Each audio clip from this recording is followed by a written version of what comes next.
husband ko, yun ang tumutulong sa father and mother pag ano ng bandera. American and Philippines, American and Philippines. Tapos yung mga, merong pupuntang Japan, yung ganon, papagawa.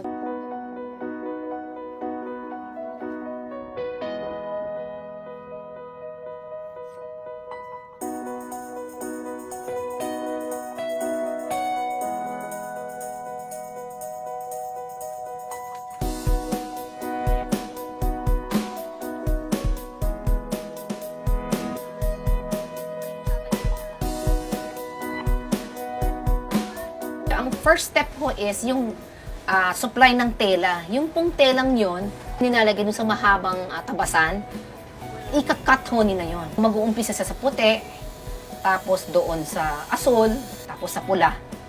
Tapos po nun, a-assemblein po nila yon. Once na assemble na ho, nabuo na, lalagyan na ho yun ng, ang tawag doon, magpipina sila ng stars and sun.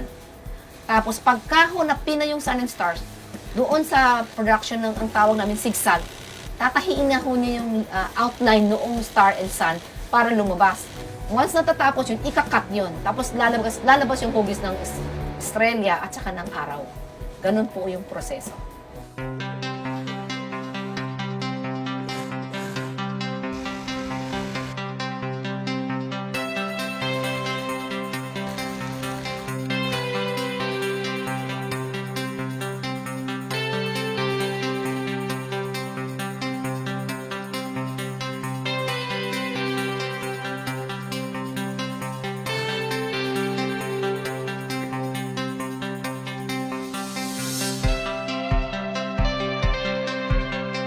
Yung flag, nagre-reflect rin sa atin.